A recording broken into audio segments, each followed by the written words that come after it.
오늘 아침 신문 보겠습니다. 먼저 서울경제입니다. 이맘때 강원 고성 인근 지역엔 양간지풍으로 불리는 서풍이 불어 조그만 전기 스파크에도 산불이 빈번히 발생한다고 하죠. 지난해 3월 28일에도 전선 단락으로 산불이 발생해 수백억 원의 재산 피해를 냈는데요. 상황이 이렇지만 재작년 6월을 기준으로 강원의 전선 지중화율은 8.3%에 불과하다고 합니다.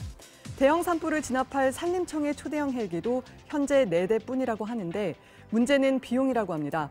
전선 지중화와 초대형 산불 진화 헬기 도입 등 비용에 밀린 안전 시스템을 되돌아봐야 한다는 지적이 나온다고 신문은 보도했습니다.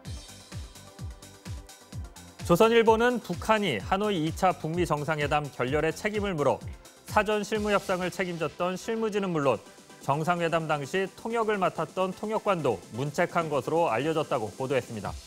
김혁철 국무위원회 대미 특별대표와 김성애 통일전선부 통일책략실장이 문책당한 건 미국 측의 의중을 제대로 파악하지 못한 채 협상 상황 보고를 부실하게 했다는 이유에서 문책했고, 신혜영 통역관의 경우 회담 당일 정상 간 대화 통역 과정에서 실수를 저지른 것으로 알려졌다는데요. 회담에서 합의 무산을 선언한 트럼프 미국 대통령에게 김정은 북한 국무위원장이 한 가지 더 얘기할 게 있다고 했는데 신혜영이 미처 통역하지 못한 상태에서 트럼프 대통령이 자리를 떴다고 신문은 설명했습니다. 인도네시아와 에티오피아에서 잇따라 발생한 보잉 737 맥스 여객기의 추락 사고가 잘못된 센서 데이터 때문이었음을 미국 보잉사가 처음으로 인정했습니다. 사실상 기체 결함을 인정한 건데요. 보잉은 그러면서도 관련 소프트웨어를 수정하면 737 맥스는 가장 안전한 비행기 가운데 하나가 될 것이라고 주장했습니다. 하지만 결함을 사전에 인지하고도 묵살했다는 의혹에다 추락사고 유가족의 소송까지 겹치면서 향후 파장이 만만치 않을 것으로 보인다는데요. 또 워싱턴 포스트가 737 맥스의 자동 비행 제어 시스템에서 또 다른 문제점이 발견됐다고 보도하면서 해당 기종의 안전성 논란은 쉽게 가라앉지 않을 전망이라고 합니다. 지난 2012년 출범한 세종특별자치시가 지난해 인구 30만 명을 넘어섰다고 합니다.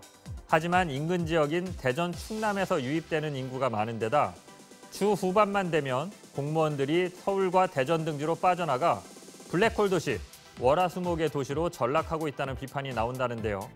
이 때문에 도시의 외형은 커졌지만 세종시가 균형 발전이라는 당초 목적을 이뤘다고 보는 시각은 드물다고 신문은 지적했습니다.